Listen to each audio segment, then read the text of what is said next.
اعوذ باللہ من الشیطان الرجیم بسم اللہ الرحمن الرحیم۔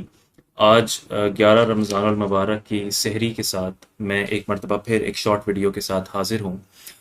آج کی شارٹ ویڈیو سے ہم تراویح کے مسائل کا آغاز کریں گے۔ پچھلی 10 ویڈیوز میں ہم نے روزے سے متعلق تفصیل سے مسائل سنے۔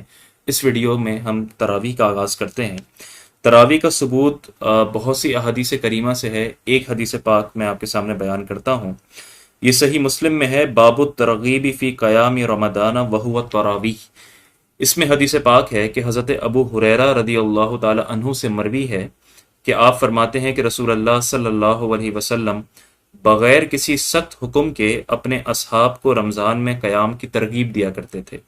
پس آپ نے فرمایا، جس نے حالت ایمان اور احتساب کے ساتھ، یعنی اللہ کی رضا کے حصول کی نیت سے اپنے نفس کے احتساب کے ساتھ رمضان میں تراویح میں قیام کیا، رمضان میں قیام کیا یعنی تراویح میں، تو اس کے گزشتہ تمام گناہ معاف کر دیے جائیں گے، یعنی تمام صغیرہ گناہ معاف ہو جائیں گے۔ اور پھر یہ معاملہ یعنی تراویح کا معاملہ اسی طرح جاری رہا۔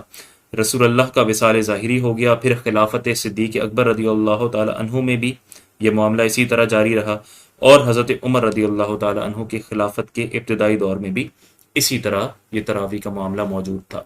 تو تراویح کا ثبوت احادیث کریمہ سے ہے، صحابہ کی سنت سے ہے، تابعین کی سنت سے ہے، یہ کثرت سے یہ چیز پائی جاتی ہے، اور اس میں کسی قسم کا شک و شبہ نہیں۔ تراویح کی شرعی حیثیت کیا ہے؟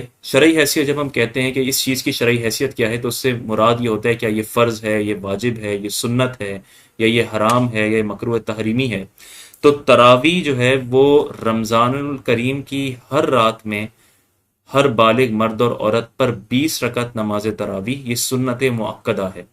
رمضان کی ہر رات میں مرد اور عورت دونوں پر 20 رکعت نماز تراویح، یہ سنت مؤکدہ ہے۔ سنت مؤکدہ ہر اس چیز کو کہتے ہیں کہ وہ عبادت کہ جس پر نبی کریم صلی اللہ علیہ وسلم نے دوام فرمایا ہو، کبھی ایک یا دو مرتبہ چھوڑ دیا ہو لیکن ویسے دوام فرمایا ہو۔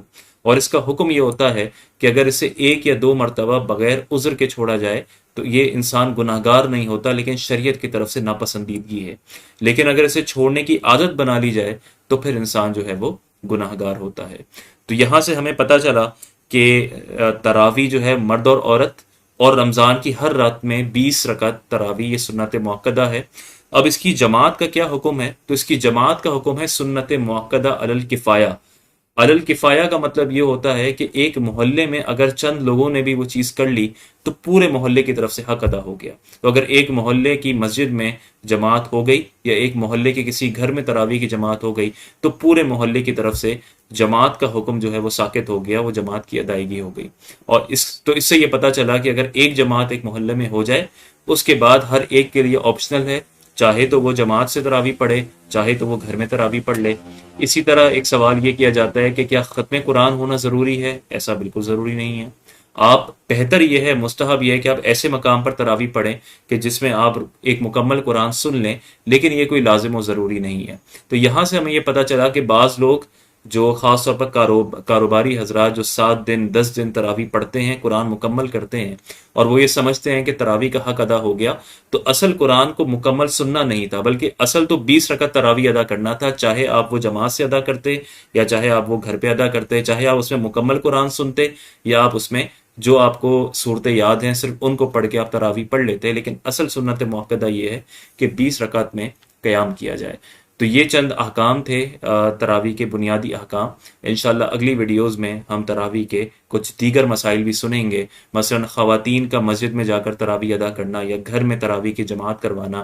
اسی طرح تراویح کے اور دیگر جو مسائل ہیں انشاءاللہ اس پر بات چیت ہوگی۔ السلام علیکم ورحمۃ اللہ وبرکاتہ۔